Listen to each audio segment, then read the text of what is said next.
చావుకు కారణం ఎవరు?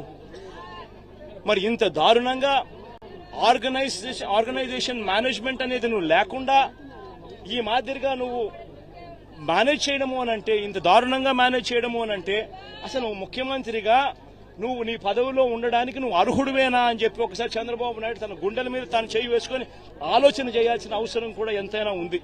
ఎందుకంటే ఒక ముఖ్యమంత్రి చేయాల్సిన కార్యక్రమాలు ఏదీ తాను చేయలేదు. ముఖ్యమంత్రిగా చంద్రబాబు నాయుడు గారు పూర్తిగా ఫెయిల్ అయిన పరిస్థితులు కనిపిస్తా ఉన్నాయి. 32 మంది చనిపోయినారు ఈరోజు. ఈ 32 మంది చావులకు చంద్రబాబు నాయుడు గారు సమాధానం చెప్పాలి.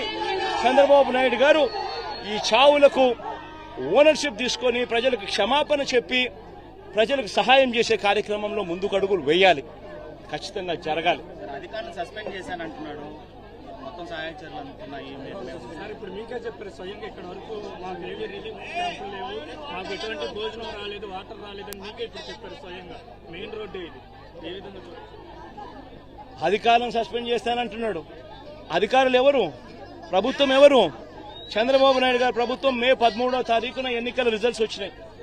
మే 13వ తారీఖు నుంచి ఇవాళకి దాదాపుగా 4 నెలలు కావస్తా ఉంది.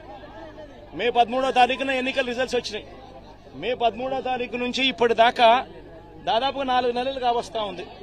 4 నెలలుగా ఆయనే ముఖ్యమంత్రిగా ఉన్నాడు.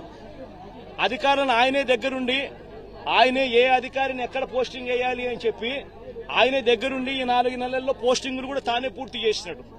మళ్ళీ ఆయనే పోస్టింగ్లు ఇప్పించుకున్న అధికారులు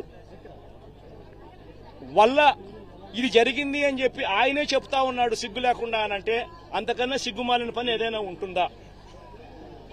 కేవలం ఆయన మీద వచ్చిన తప్పును కప్పిపుచ్చుకునేదానికి అధికారులను బలిపశువులను చేస్తూ అధికారుల మీద వేలెత్తి చూపించే కార్యక్రమం చేస్తా ఉన్నాడు. తప్పెక్కడ జరిగింది అని అంటే మొట్టమొదటిగా చంద్రబాబు నాయుడు దగ్గర తప్పు జరిగింది. అసలు ఫ్లడ్ తుఫాను వస్తా ఉందని నీకు బుధవారం రోజు నీకు సంకేతం వస్తే బుధవారం నువ్వు కానీ ఒక రివ్యూ తీసుకుని ఉంటే ఆ రివ్యూలో irrigation secretary, revenue secretary, home సెక్రటరీని పిలిచి